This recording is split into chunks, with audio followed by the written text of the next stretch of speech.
El día de hoy vamos a ver el capítulo de lógica y conjuntos. Empezamos. ¿Qué es la lógica?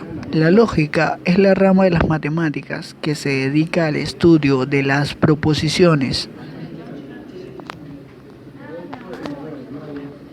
Por ejemplo, ¿cuáles no son proposiciones? No son proposiciones, palabras, preguntas, exclamaciones, expresiones que contengan incógnitas. Vamos a determinar en el siguiente problema cuáles de estas son proposiciones. Tenemos, lava el auto, por favor. No es proposición, ya que es una orden y como habíamos dicho antes, se establece que una orden no es una proposición. Ayer fue un día caluroso. Es una proposición, ya que tiene valor de certeza, ya sea este verdadero o falso. 17 más 8 igual 25. Es una proposición, ya que es una expresión correcta, es decir, tiene un valor de certeza verdadero. Te esperaré por siempre. No es una proposición, ya que es una frase y como los habíamos dicho antes, expresiones no son proposiciones. Conectores lógicos. Tenemos la negación, la conjunción, la disyunción, que a la vez se clasifica en disyunción exclusiva e inclusiva, la condicional y la bicondicional. El siguiente operador lógico es la conjunción. Sus expresiones gramaticales van a ser el término y, pero, más y los signos de puntuación. Tenemos dos proposiciones, la proposición A, que es estudio todos los días, y la proposición B, gano una beca. A conjunción B sería estudio todos los días, utilizamos el conector lógico, que en este caso vamos a utilizar la I para hacer la conjunción, y la proposición B, que sería gano una beca. De tal manera que A conjunción B es estudio todos los días y gano una beca. El siguiente operador que vamos a analizar es la disyunción inclusiva. Su expresión gramatical es la letra O. Tenemos dos proposiciones. En este caso la proposición A es tengo un libro de matemáticas. La proposición B, tengo un libro de literatura. De tal manera que la disyunción, es decir, A disyunción B, sería tengo un libro de matemáticas, el operador lógico, un libro de literatura. Tengo un libro de matemáticas o un libro de literatura sería la manera correcta de decir A disyunción B. El operador que ahora vamos a analizar es la disyunción exclusiva. Su expresión gramatical es O, la proposición, y nuevamente el término O y la siguiente proposición. O también el término O en medio de ambas proposiciones. Ejemplo, la proposición A es tengo un libro de matemáticas, proposición B, tengo un libro de literatura. De tal manera que A disyunción exclusiva B nos quedaría de la siguiente manera. O tengo un libro de matemáticas o tengo un libro de literatura. O también nos puede quedar de la siguiente manera. Tengo un libro de matemáticas o uno de literatura. La negación. Su expresión gramatical es los términos no, ni, no es cierto que. Ejemplo, la proposición A es no tengo clases mañana.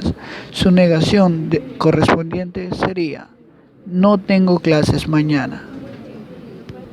Vamos a continuar con la bicondicional, ya que el condicional tiene variaciones, es decir, es un poco más extenso. La bicondicional, su expresión gramatical son la proposición sí, solo sí y nuevamente la siguiente proposición. Podemos utilizar también los términos sí, solamente sí, cuando y solo cuando. Es decir, de tal manera que uno implica a que el otro también se deba cumplir. Ejemplo, A es un triángulo equilátero.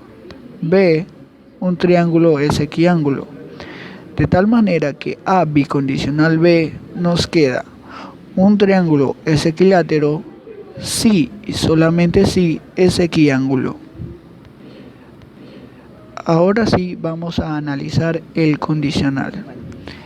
Tenemos en la siguiente imagen las expresiones gramaticales, que son si A, entonces B, A, solo si B, entre otras. Tenemos el siguiente ejemplo. Tenemos dos proposiciones. A, Juan gana el concurso. B, Juan dona $10.000. La condicional entre A y B sería A, entonces B. Si Juan gana el concurso, dona $10.000. De tal manera que podemos también parafrasearla, es decir, utilizar otros términos u otras expresiones gramaticales, como lo observamos en la imagen. Continuamos en el análisis de la condicional. La condicional tiene variaciones, como por ejemplo, se denominan recíproca, inversa y contrarrecíproca, o también llamada contrapositiva. La recíproca se representa simbólicamente por B condicional A. La inversa es representada simbólicamente por negación de A, B condicional, negación de B. La contrarrecíproca se representa simbólicamente por negación de B, entonces negación de A. Y tenemos el siguiente ejemplo para las variaciones del condicional. A partir de la proposición, si es un automóvil, entonces es un medio de transporte. Tenemos su recíproca, su inversa y su contrarrecíproca. De tal manera que la recíproca, como podemos observar, han cambiado el orden de las proposiciones y ahora es B condicional A. Su inversa es negación de A condicional, negación de B. Y su contrarrecíproca, negación de B condicional, negación de A. Otra de las variaciones del condicional son las condiciones suficientes y necesarias. Se identifica como condición suficiente cuando A es suficiente para B y se denomina como condición necesaria cuando B es necesario para que se cumpla A. Tenemos la siguiente proposición, donde A, la proposición A es n es múltiplo de 4 y la proposición B, n es múltiplo de 2. La condición n es divisible para 4 es suficiente para que n sea divisible para 2. Es decir, basta que n sea divisible para 4 para que ese mismo sea divisible para 2. ¿Qué significa? Que A es condición suficiente para B. Y de la misma manera, B es condición necesaria para A. Las proposiciones simples y compuestas. Las proposiciones simples son aquellas que no poseen operador lógico alguno. Las proposiciones compuestas están formadas por otras proposiciones y operadores lógicos. Vamos a realizar el siguiente ejercicio. Traducir al lenguaje simbólico la siguiente proposición. Si la seguridad privada es efectiva, disminuyen los índices de asalto en la ciudad y el turismo se desarrolla. Punto. Los índices de asalto no disminuyen, pero la seguridad privada es efectiva. Entonces el turismo no se desarrolla. Empezamos por identificar las siguientes proposiciones simples. Vamos a determinar como A, la seguridad privada es efectiva. B, los índices de asalto disminuyen en la ciudad. C, el turismo se desarrolla. Los operadores lógicos que se encuentran son la condicional, la conjunción y la negación. Su traducción sería A, condicional, B, conjunción C. A todo eso está en una conjunción, entre paréntesis, negación de B, conjunción A, cerramos, y todo eso condicional con la negación de C.